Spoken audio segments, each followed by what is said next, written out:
আন্তর্জাতিক অপরাধ আইন বিশেষজ্ঞ আন্তর্জাতিক অপরাধ ট্রাইব্যুনালের চিফ প্রসিকিউটরের বিশেষ পরামর্শক টবি ক্যাডম্যান আশা প্রকাশ করে বলেছেন, ভারত একটি গণতান্ত্রিক রাষ্ট্র।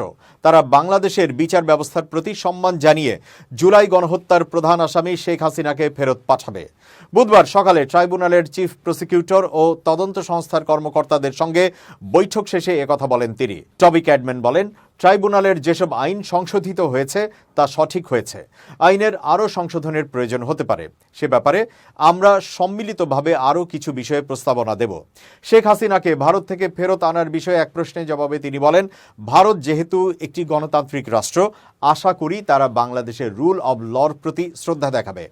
বাংলাদেশ থেকে যদি শেখ হাসিনাকে আনুষ্ঠানিকভাবে ফেরত চাওয়া হয়, সেটার প্রতি শ্রদ্ধা জানিয়ে ভারত শেখ হাসিনাকে ফেরত পাঠাবে।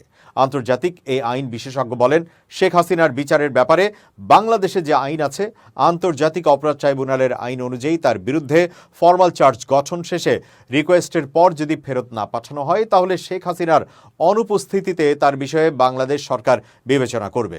যদি প্রয়োজন হয়, সে ব্যাপারে আন্তর্জাতিক অপরাধ আদালতের সহযোগিতা নেওয়া যায় কিনা তা বাংলাদেশ সরকার ঠিক করবে। বিশ্বের বিভিন্ন দেশ মৃত্যুদণ্ড থাকলে আসামিকে ফেরত দিতে চায় না। এ বিষয়ে টবি ক্যাডম্যান বলেন, বাংলাদেশের বাস্তবতাটা আলাদা। এ বিষয়টা ওইসব দেশকে বুঝতে হবে।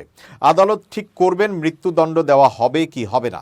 এদিন সকালে আন্তর্জাতিক অপরাধ ট্রাইব্যুনালের চিফ প্রসিকিউটর ও তদন্ত সংস্থার কর্মকর্তাদের সঙ্গে বৈঠক করেন টবি ক্যাডম্যান।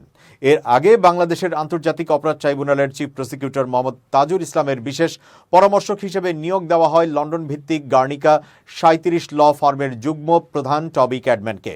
সামাজিক যোগাযোগ মাধ্যম এক্সে এক পোস্টে টবি ক্যাডম্যান লেখেন, এই ঘোষণা দিতে পেরে আমি আনন্দিত ও খুবই সম্মানিত বোধ করছি যে আমাকে বাংলাদেশের আন্তর্জাতিক অপরাধ ট্রাইব্যুনালের একজন স্পেশাল প্রসিকিউটর অ্যাডভাইজার নিয়োগ দেওয়া হয়েছে।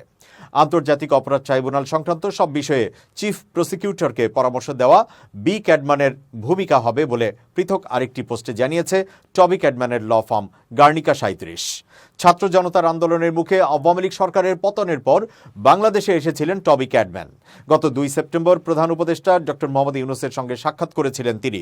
প্রধান উপদেষ্টার বাসভবন যমুনায় ওই সাক্ষাৎ হয়েছিল।